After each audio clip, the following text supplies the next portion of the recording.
Well, we've got a treat this afternoon.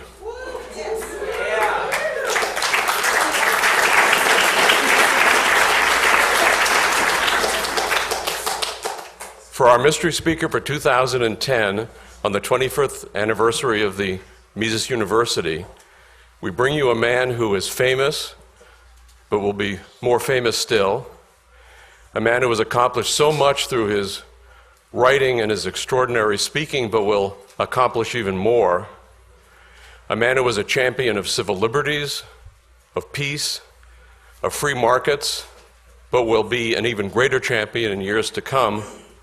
Help me welcome our most extraordinary speaker, a man who, by the way, makes normally huge speaking fees, but is coming here today as a gift to the Mises Institute and to you. Help me welcome this great man.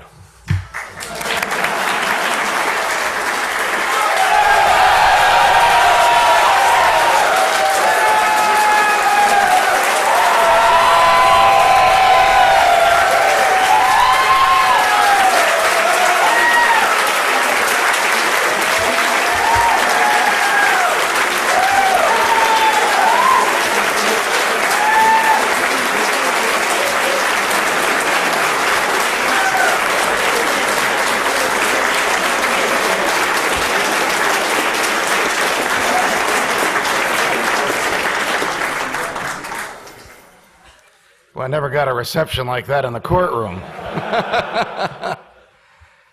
Lou Rockwell is a giant in the freedom movement, and each of you are budding giants, and I'm absolutely thrilled and delighted to be here. I was worried that if you didn't say who I was, you might not recognize me. And as you may know, my show for this Friday, Lou and I just taped together. He drove before the sun came up this morning to Montgomery to get to a television studio. I thought that I would talk to you a little bit about the Constitution, about how it interacts with our everyday lives, about how it affects the relationship of the government to the individual. And then I thought we'd get into a little conversation ourselves. I should be able to read some of your name tags, and maybe I'll call on you for a couple of questions and you can respond and we can get a nice dialogue going. Some men say the earth is round and some men say it is flat. But if it is round, can a command of the parliament make it flat? And if it is flat, could the king order it to be round?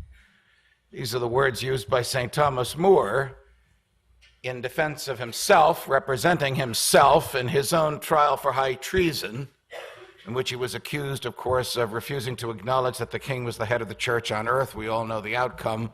The government separated his head from the rest of his body. But when he was making this argument to the jury, he was, of course, appealing not only to their common sense. Of course, the parliament couldn't make a round earth flat. And of course, the king couldn't make a flat earth round.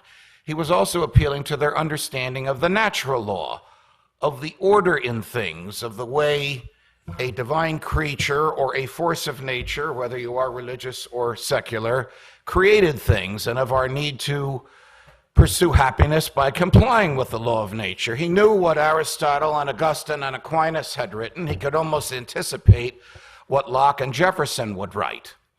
And Locke, of course, would repeat this, and Jefferson would repeat this as well, that we have natural rights, that they come from our humanity, that they don't come from the government.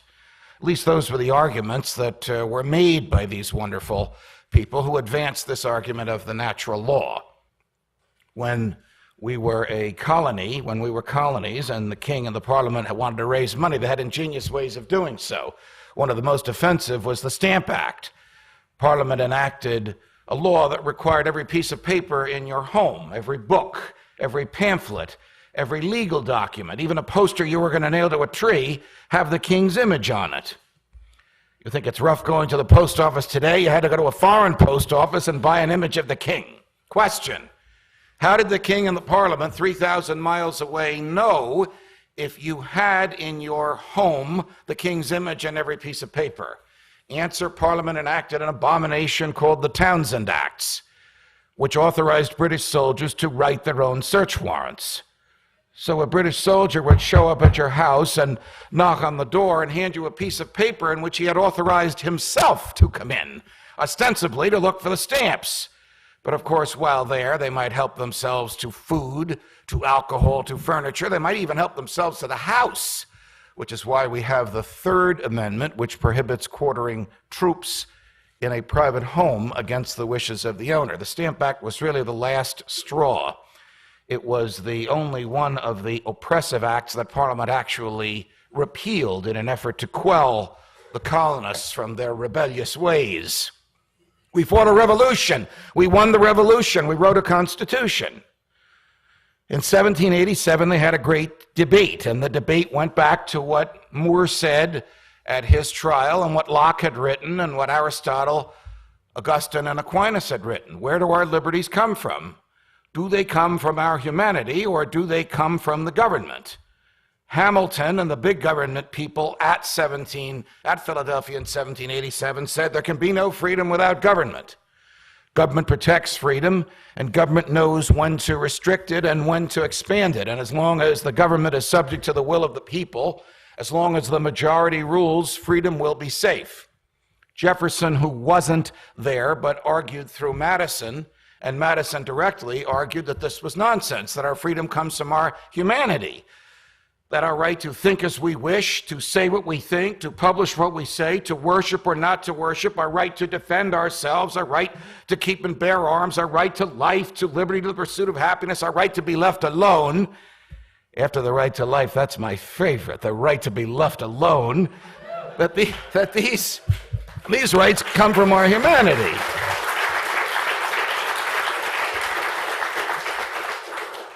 And rights either come from our humanity by virtue of the force of nature or are gifts from God.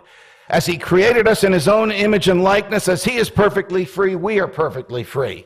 The argument went back and forth. If you read Madison's notes, if you read Max Farrand, if you read any of the standard works which quote the debates in Philadelphia. We didn't win all those debates. We have a constitution that does have a Bill of Rights in it. It doesn't grant power, it restrains the government from exercising power. The Bill of Rights was written to restrain the federal government. Ultimately, it would be used in almost all instances to restrain all government. But there are majoritarian impulses in the Bill of Rights which undermine the notion that our liberties come from our humanity. So let's think of a few of them. Everybody knows this phrase: Congress shall make no law abridging the freedom of speech. What's the most important word? The. Why? It represents the understanding of the drafters that the freedom of speech pre-existed the government. It pre-existed them.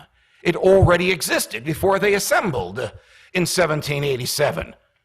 It reflected in the simplest of ways their understanding that the freedom of speech did not come from anything they wrote or created in 1787, but rather was being recognized by them as something that they and their successors must respect. And so the First Amendment gives us the restraint on the Congress with respect to expressive liberties. Fast forward a couple of years, we have the presidency of John Adams during the course of the French Revolution, when the government is afraid of the French. And as a result of this bizarre fear of French people, the government enacts the Alien and Sedition Acts, which basically says if you are French, you have to live here for 14 years before you can become a citizen. It also says if you bring the president or the Congress into disrepute, you can be prosecuted for a felony. How could the same generation, in some instances the very same human beings who wrote Congress shall make no law abridging the freedom of speech, also author something as abominable as the Alien and Sedition Acts?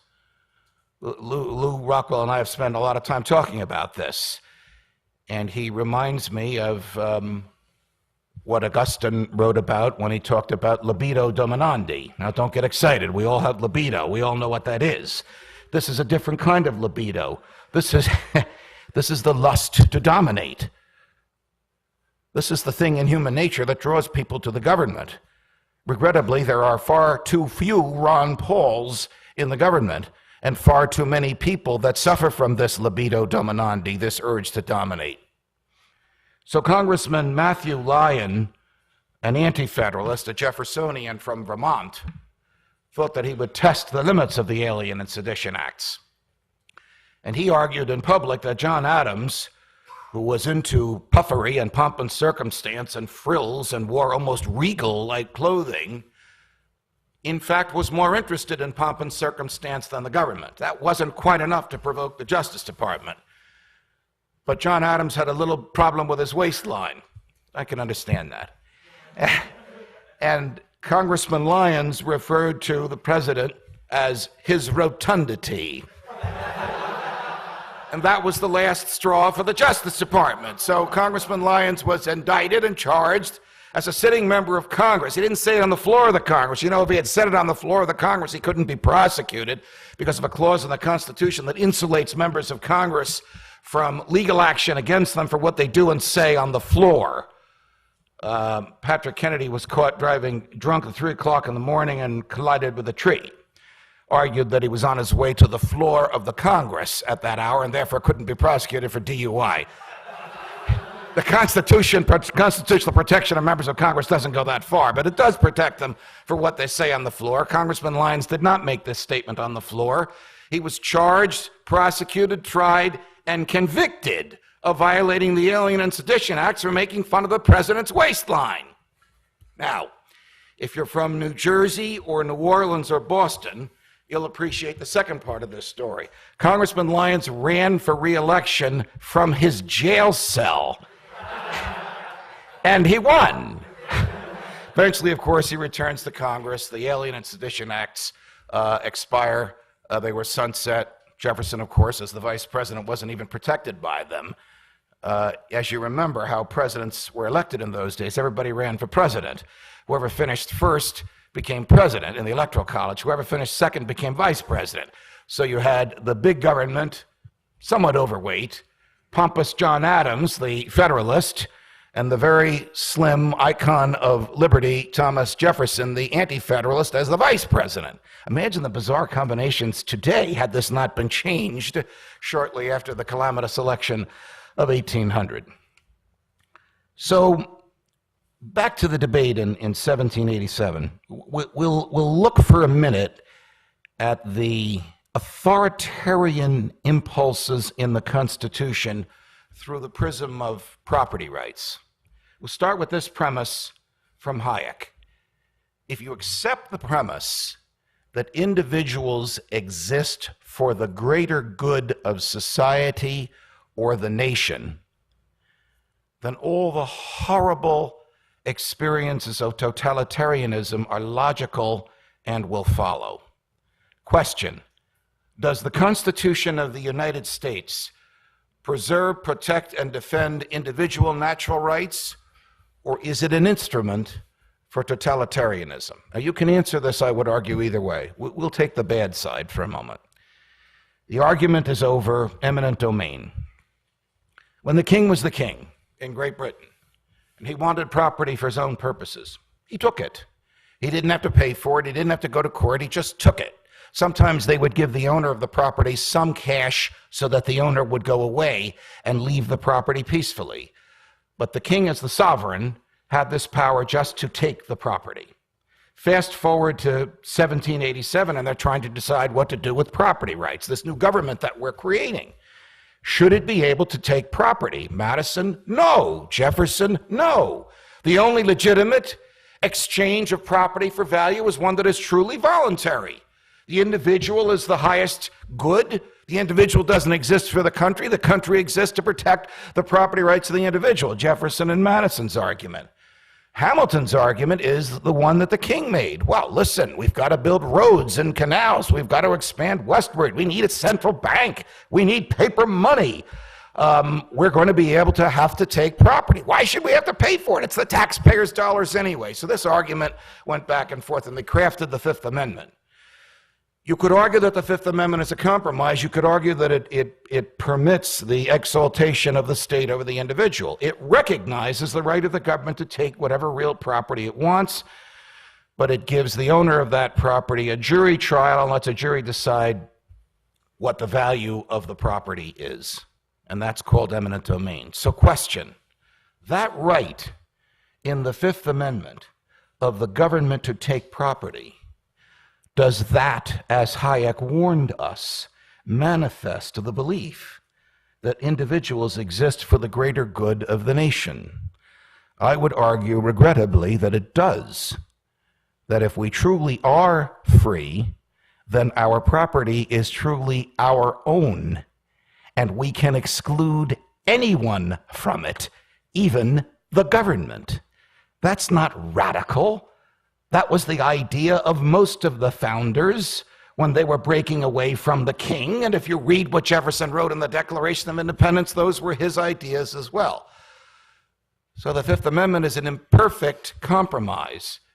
By establishing eminent domain, it establishes the prior right of the central government to take whatever property it wants. And in an eminent domain case, and I've tried these as a judge, the issue is not what does the government want the property for? The only issue is what is the value of the property?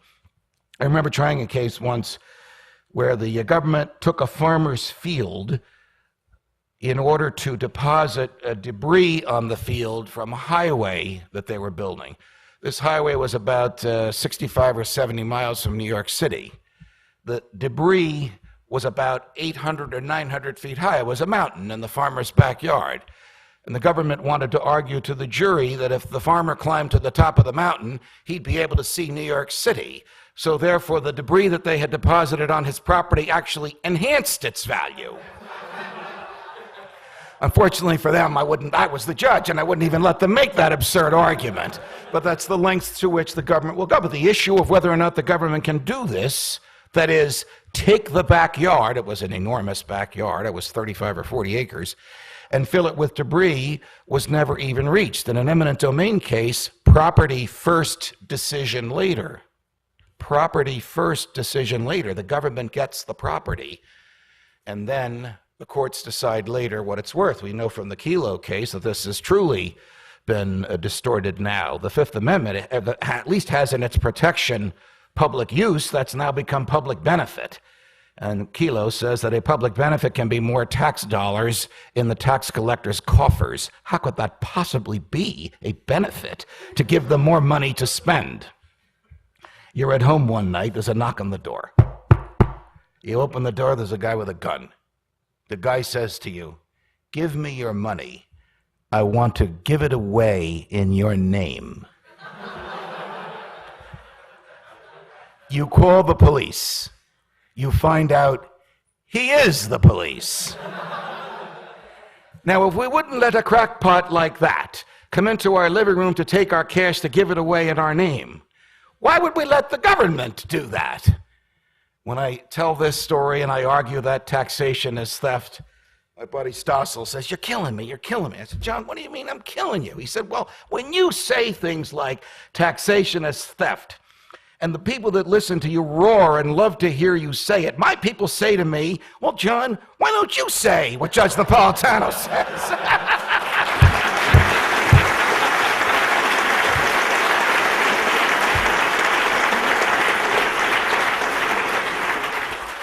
I shouldn't tell stories by myself. I'm awed at the reception that you've given me and utterly delighted to be here. This is the greatest academic institution on the planet for the study of human freedom, bar none. And you are all fortunate to be here.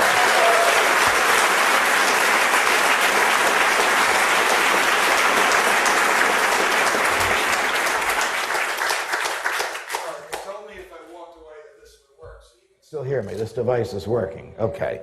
So we'll start with a couple of questions. Somebody want to make the argument, Jessica, that Hamilton was right and that without a government there can be no property rights and no liberty. And so we have to have the government to protect those property rights. The floor is yours. Whoa, I think I can't say. I'm too nervous, I can't. All right, I'll help you out a little bit. This is, by the way, this is the way law school is taught. The professor goes up and says, Todd, tell me why the court was wrong in Marbury against Madison. Oh, but professor, I just studied it. I can tell you what they said. Yeah, but I want you to rip it apart. All right, you have a seat. I don't want an emotional problem here. University of Oklahoma, John Chancey. Make Hamilton's argument. Make him sound good. That's impossible. Give it your best shot.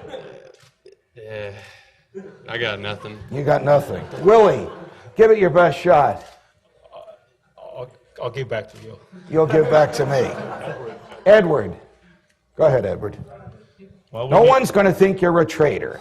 Just give it your best shot. Life is brutish, nasty, and short. We need a Leviathan government to keep us all under control and keep us sleeping. All right. Nice try. Nice job. Jeremiah, where does your right to think as you wish come from? It's a natural right given to us by the fact that we are human. How do humans have this natural right? No, I'm glad that somebody said the Creator, because you should be able to make both of these arguments. You should be able to make a religious argument and a secular argument. Here's the secular argument. I own my own body. I own what my body produces. I own the ideas that come out of it. I own what I produce with the sweat of my brow. I own the thoughts that I express. I own the property and wealth that I accumulate. Or, I was created in the image and likeness of an all-knowing, all-loving God who is perfectly free. And as I am in his image and likeness, I have the freedom that he gave to me. Those two arguments meet at the position of true north. I shouldn't have both microphones. Hold that for me, Ted.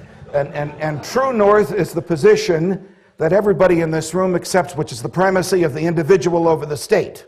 Obviously, we accept that as the starting point from which we study political philosophy, economic philosophy, and the relationship of the government to the individual. Who's got the microphone? All right, keep it, Ted. Why does the government reject that argument? Well, the government rejects the argument because they feel as though we would take those rights from each other if we didn't have someone to keep us in line and protect them for us. Is the government more interested in our freedom or its own power? Well, it wouldn't be able to exercise its ability to protect our freedoms if it didn't have complete power over us, so I would say it's much more interested in its own power. How did it get this way? How did we get a government which can only pay lip service to the Constitution? I was interrogating this congressman from South Carolina, Jim Clyburn, the number 3 ranking Democrat in the House, about health care. And I said, Congressman Clyburn, very simple declaratory basic question. Where in the Constitution is the federal government authorized to manage health care? He looked at me as if I had 3 heads and said, Judge, most of what we do down here, I was in New York, he was in Washington, through the magic of Fox, it looked like we were in the same room. Most of what we do down here is not authorized by the Constitution. Now, we all laugh at that. Everybody does every time I relate it, and you may give him some credit for his honesty, but it's reprehensible. Congressman, do you remember that you took an oath to uphold the Constitution? Yes. But you tell me, he says, to continue the conversation, where in the Constitution it is prohibited. I'm just going to walk down the aisle. Stay where you are, Matthew. Where in the Constitution it is prohibited for the federal government to manage health care. Now, that is the more serious of the 2 confessions, because that reveals an utter misunderstanding of the Constitution and the nature of limited government. If he thinks that the federal government can do everything except that which is prohibited, then it can do almost anything it wants. In fact, of course, the federal government is limited if the Constitution means what it says, unless it's this sneaky majoritarian document intended to create totalitarianism when we have a dictator like Lincoln or Franklin Roosevelt or even his cousin Theodore or the guys that have been in the White House in the past couple of terms. You'll have to decide for yourself whether the Constitution was written to permit that. But we know that at least as you read it, it is one of limited powers. Do you remember Reagan's first inaugural address? I know you do. Who has the microphone? All right. In Reagan's first inaugural address, in the third paragraph, I know you remember what he said. The states formed a federal government. Do you remember what he said? The states formed the federal government. And not the other way round. Now, if your humble temporary professor had been the author of that speech, I would have added, and the power which the states gave to the central government, they can take back.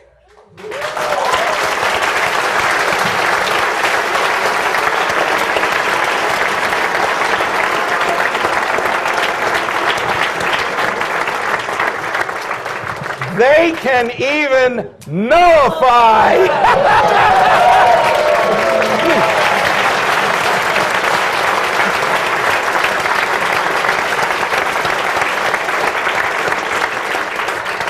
Forgive me, those of you who are my generation, this is the smartest guy in the room.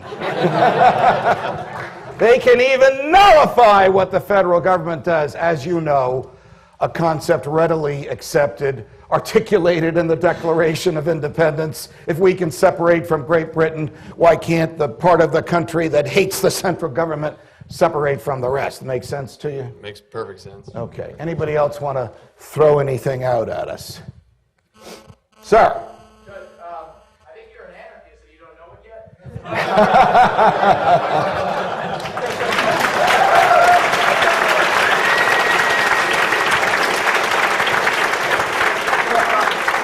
Do you hear me denying anything?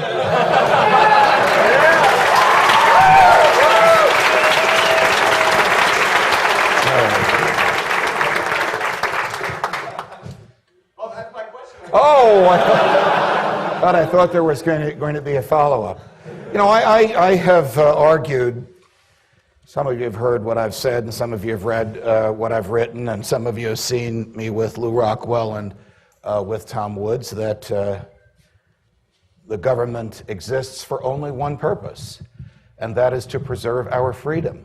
And everything else that the government does is illegitimate, immoral, not authorized by the Constitution. When I was having this argument with Congressman Clyburn, I made the Reagan statement that the young lady just reminded us what he said in his first inaugural address, but it was like talking to a stone. I mean, the Congress is so enamored of its own power. He even said to me, you know, Judge, we sometimes write laws, we don't care if they're unconstitutional. We leave it to you and your buddies with black robes to decide if it's unconstitutional, and we win either way. If you say it is constitutional, we got a piece of the pie home. If you say it's not constitutional, we tried to get a piece of the pie home, and the voters will reward us.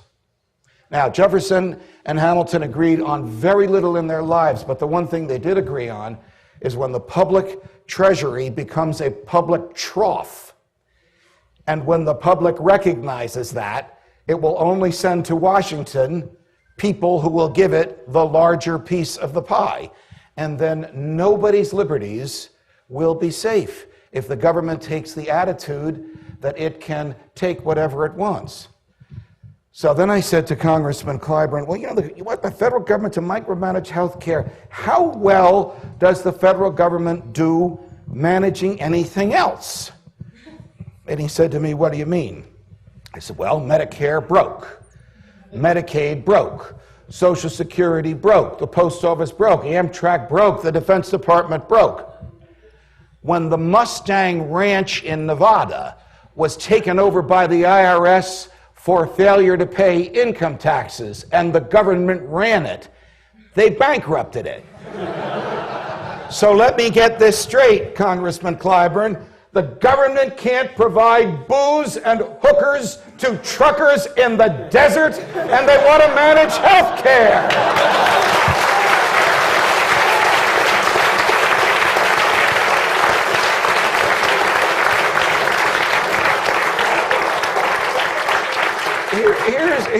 Here's a little bit of good news, and it follows from the silly example I just gave. I don't think I could have made arguments like this in public 10 years ago or maybe even 5 years ago. If there's any silver lining in the dark cloud of totalitarianism consuming Washington and extending its tentacles into our pocketbooks and our private lives, it is that the argument for freedom is more compelling. The argument for freedom is reaching more people. The argument for freedom can be made in more public forums. I mean, Ron Paul was at one time a fringe candidate who was laughed at even by some of my colleagues at Fox. Oh my God, when they excluded him from that fourth Republican debate, Fox got over 175,000 emails, and every single one of them was copied to me. Just imagine what that does to your inbox. But the argument for freedom, made so articulately by Congressman Paul, the rest of us try to make the argument that he makes on the national scale, resonates with so many young people and resonates with so many even middle-class people, not the beneficiaries of the education that each of you have had, that Lou Rockwell has had, that Tom Woods has had, that I was privileged to have, simply because the government has become so overbearing, so overweening, so disrespectful of the Constitution, so lacking in any self-limitation, that the argument for freedom is one that you can make more openly, more broadly, and it resonates more effectively than at any time that I can think of. The last time I remember arguments like this was probably before almost each of you was born. We had a classic debate in this country in 1964 when Barry Goldwater ran against Lyndon Johnson. And Goldwater had authored a book called The Conscience of a Conservative. Don't shy away from it, because a conservative then was a classic. It was what we would call ourselves today. It's a wonderful book. There's some bizarre stuff about foreign policy, but basically about the nature of the relationship of the federal government to the states and to the individuals. It's articulated brilliantly. That's the last time I can remember public debates about the Constitution like we have now. But the statements by Congressman Clyburn are so deeply troubling because they have been accepted by so many people. I'll give you an example. I was interviewing Governor Palin on my show, and I asked her the following question. Governor, you were the victim of an email hacker. He hacked into your computer, got your personal records. The government prosecuted him, tried him, and convicted him. Yes, right.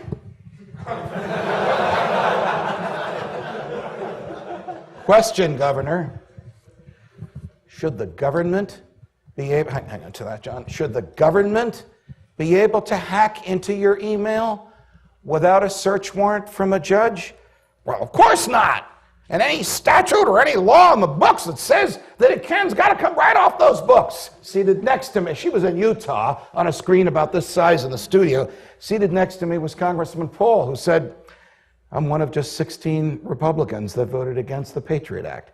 He could have said, but he's a gentleman and didn't, that she campaigned for when she ran with John McCain. So, does a person's attitude about freedom change when they are the victim? Or did she not know that the Patriot Act authorizes federal agents to write their own search warrants? You can decide for yourself which is the appropriate answer. But that phrase, combined with one I'll tell you about in a moment, went viral. You know, a lot of people picked it up all over the internet because, you know, Palin attacks the Patriot Act. Then I said to her, Governor, is it any business of the government what chemicals we put into our bodies when we are at home, in the privacy of our homes, and when no one is harmed by it? And she goes, You talking about marijuana? Yes. I don't think it should be legal, but I don't think it should be prosecuted. What? Right. What is exactly what I said. That, of course, went viral. Palin in favor of legalization of marijuana.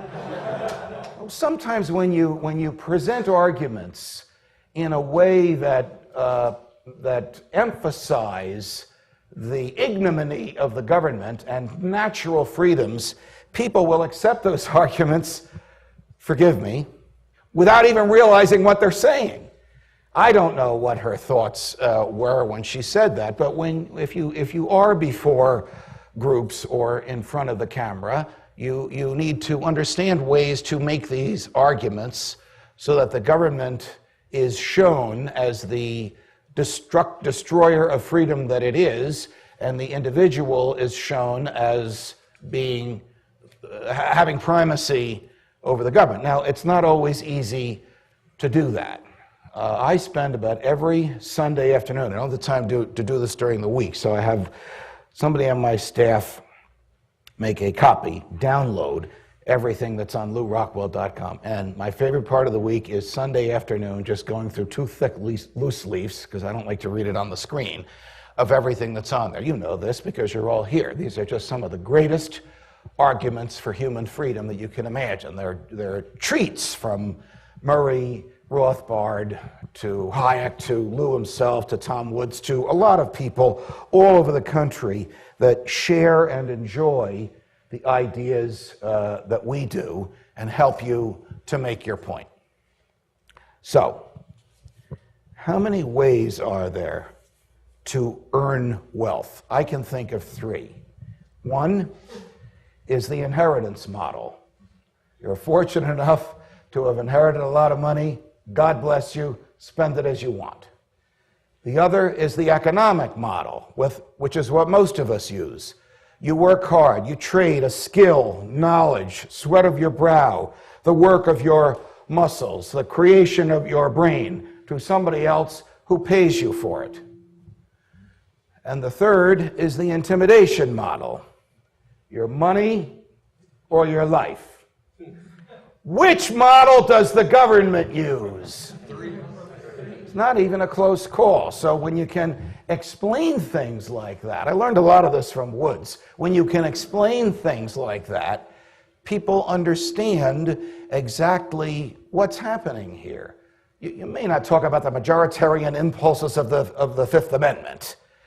If you're a scholar of the Constitution, you know exactly what I'm talking about. But when you tell people the government can take anything it wants from you, no matter how badly you want to keep it, as long as it throws an adequate amount of money at you, most people would object to that. If you go up to somebody and say, do you want to live your life as you wish, or do you want the government to tell you how to live it? Now, that's a question that really only has one answer. I don't even know how Congressman Clyburn would answer a question like that. But you have to confront the adversary and put that question to them and bring these things that government does to us right down to the basics of who makes the decisions in our lives. All right, questions. You ready to make Hamilton's argument? Not yet. All right, we'll get there. Yes, in the pink shirt, right here. What'd you do, shave with a credit card this morning? I'm just being a wise guy. Go ahead. Judge, when the principle of freedom and the Constitution, when they conflict, which one should be paramount to U.S. justices who swore to uphold the Constitution? What's more important, the freedom or the Constitution? Almost everybody who was a judge in the country today would probably answer the Constitution. But I would argue that the Constitution embodies the natural law, and it is the duty of judges to uphold the natural law, no matter what the majority says. The whole purpose of an independent judiciary is to be the anti-democratic branch of government. What do I mean by that? The anti-democratic, lowercase d, branch of government.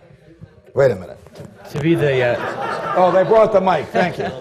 To be the branch of government that's not decided by majoritarian vote, but has its own authority on what's right and wrong. Why do we want an anti-democratic branch of government? I thought the majority rules, Joshua. Because if the majority rules, it can steal the rights of the minority? Precisely.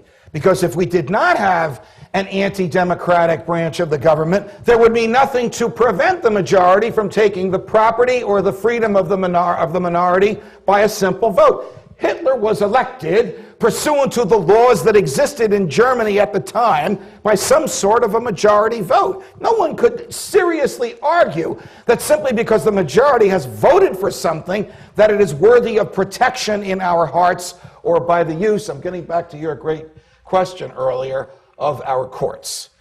So there should be no question in anyone's mind that the duty and the affirmative obligation of the courts is to protect natural liberty. Who on the Supreme Court of the United States today comes closest to doing this? Justice Thomas, and it's not even close. Unfortunately, he's only one of 8. Every once in a while, you'll hear something from my friend Nino, but for the most part, Justice Thomas is the only person who writes about, in judicial opinions, the natural law, and it's restraint on the government. That's the beauty of the natural law when it is recognized, is it restrains everything except personal freedom. Speaking of the Supreme Court, Judge, when President Paul nominates you to the Supreme Court, will you accept, and how will you handle the smell?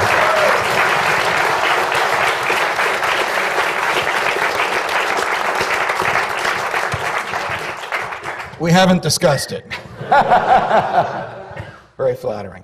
Somebody else wants to stir the pot. Sir, Paul, pass that down to him. You're welcome. During the Constitutional Convention, when the Constitution was first ratified, the state delegates came over and they ratified the Constitution, which means, I think, that the federal government has power over the states, not the people in the states, correct? To an extent. Here's what I would say, and I think it's a great argument. The third word of the Constitution is highly misleading. What is it? People. It was we, the states, that enacted the Constitution. It was not we, the people. The Constitution was ratified by ratification conventions in each state. It didn't matter whether a state had 50 ratifiers or 10,000 ratifiers. Until the Civil War, the federal government had next to no relationship to individuals. From and after the abominations of Reconstruction, when you needed in the South, right where we are now, permission from a federal military person to go to the post office, to be outside with your spouse, to play a game in public with your children. It was a dictatorship for 10 years, from 1865 to 1876, 11 years. The government began having a relationship with individuals.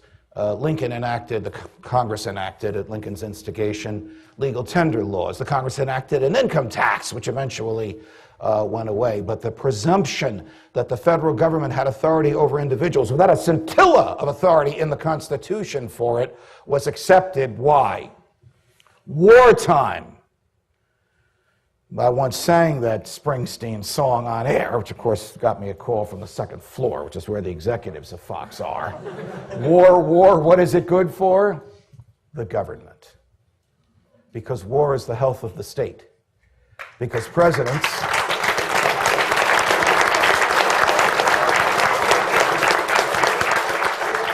when they want your money and your freedom, will start a war. Lyndon Johnson practically acknowledged that in public with all of his gooey adulation of FDR and his willingness to emulate him. So this is sort of a long-winded answer.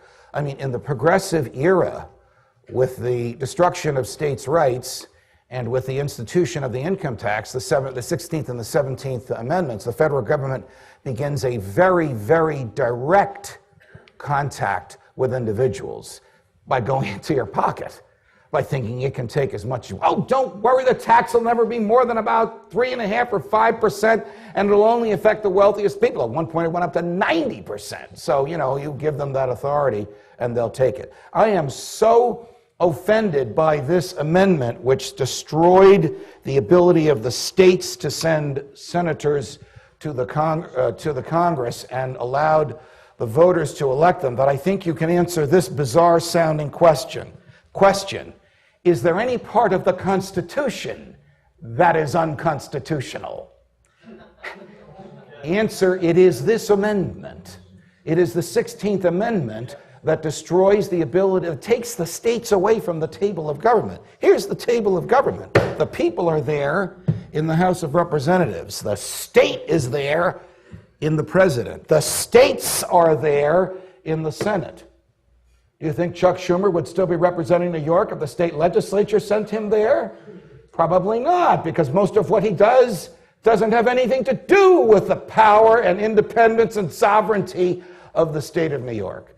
So that is an absolute abomination. As horrendous as the income tax is, it is that one in the progressive era that began the utter destruction of the tripartite system of government that the founders gave us. I can't see your name from this instance.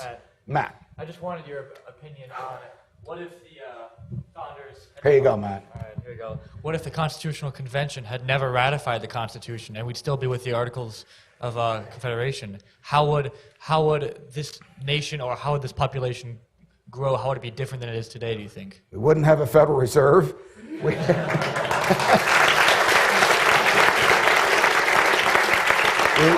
We wouldn't have a president who thinks he can be a king. We wouldn't have a Congress that thinks it can write any law, regulate any activity, tax any event. We'd be happier and freer. I'm projecting, of course. You're asking me to rewrite 230 years of history. I just wanted a brief, in other words, better, worse. Oh, not even a close call. Look, I spend my professional life studying and defending the Constitution, but I didn't write it.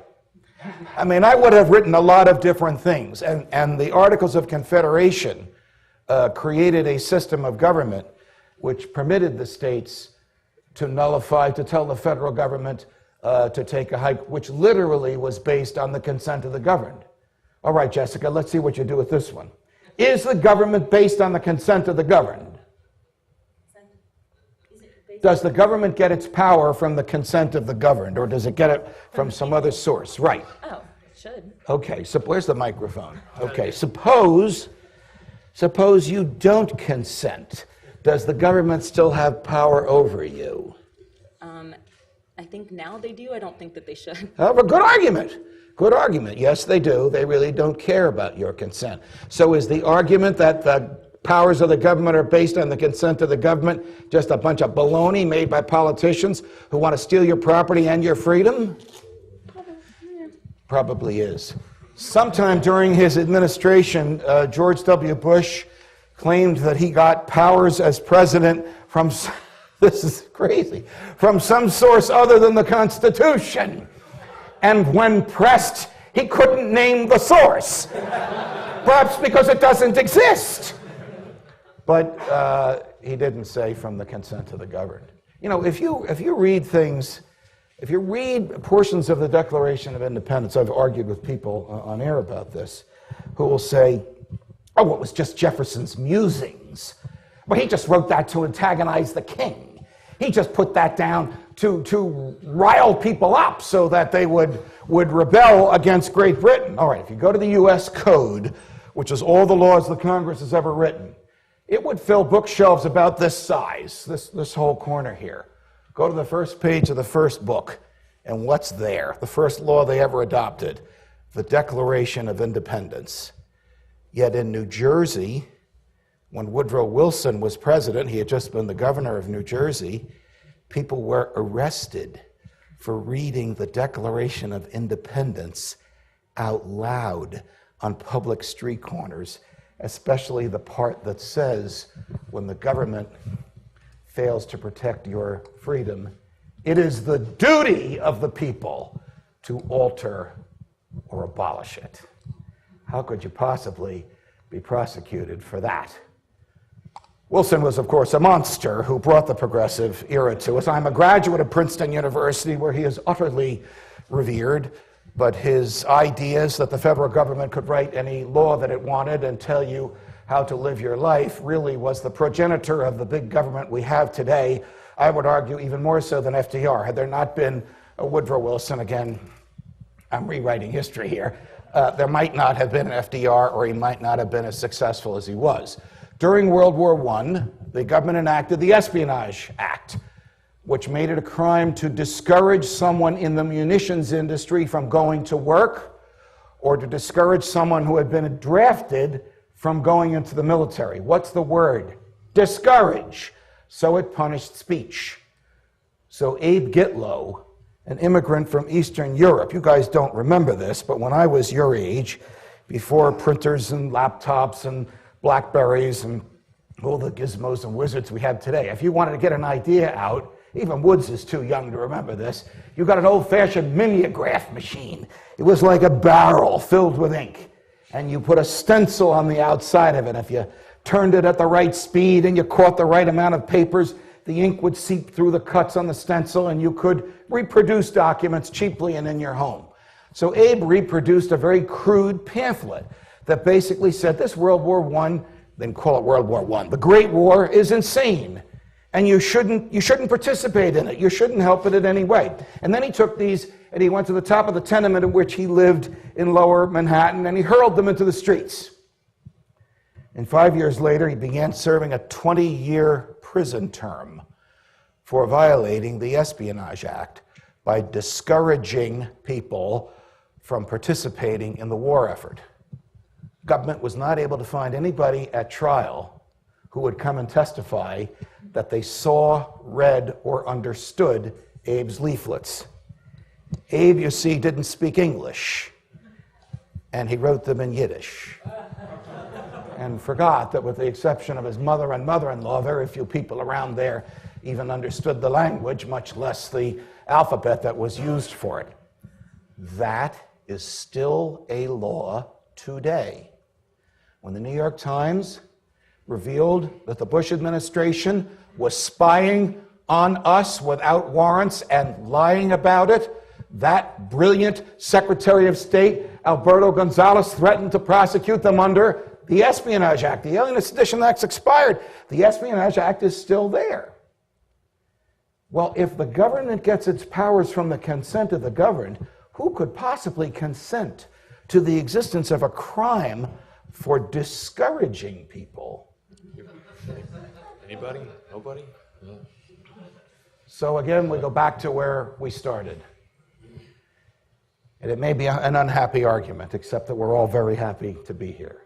Is the Constitution an instrument that ultimately protects our freedom, that ultimately preserves the primacy of the individual over the state? Or is the Constitution an insidious instrument by which the majority can always get its way? And by majority, I don't mean the people that vote in November. I mean the Jim Clyburns, and the Republicans are just as bad at this as we know from the Bush administration. The Patriot Act was their creation. I mean the majority of those who run the government. Well, both, neither, either one. Look, this is like how many angels are on the head of a pin. We are not going to come to an answer to this now. I throw this out to you not to express any personal exasperation or any frustration with the document, but I throw it out to you because you ought to be thinking about these things. As well as each of you understands Austrian economics, you need to understand how the government came to exist, how the government operates, and what it claims it can do. Boy, if the world were filled with young people like this, we wouldn't have these things to worry about. Jefferson.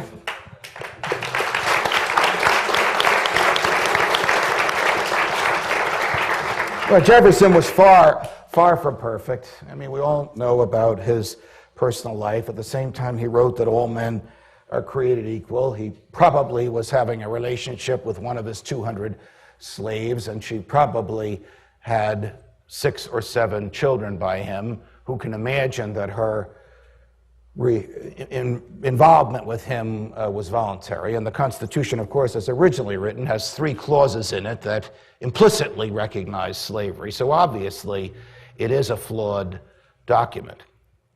But if you take the Bill of Rights for what it is supposed to be, if you understand the Declaration of Independence as the protector, progenitor, explainer of our natural rights, and the Constitution of the United States as the explainer of how the government is supposed to protect those rights. These things should work well. They don't, and they haven't, because not enough people understand the ways in which government takes freedom away from people.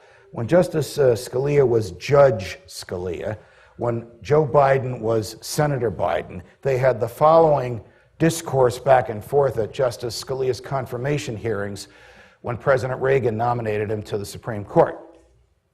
Biden, well, would you read what we members of Congress say about legislation in order to discern what we mean by it?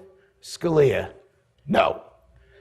Are you interested in what lawyers call legislative history and all the committee reports that we prepare whenever we enact any legislation, Judge Scalia? Scalia, no. Don't you want to know the reasons why we vote in favor of legislation to preserve the American people? Scalia, there's only one reason why you vote for anything, Senator Biden: to get reelected. It doesn't matter what you say. That's the only reason that you people in government do anything. What is it called? Libido dominandi. We're back to where we started. The lust to dominate. The only thing that these people fear is the loss of their power. Jefferson, when the people fear the government, there is tyranny. When the government fears the people, there is liberty. God bless you, my friends. Thank you for...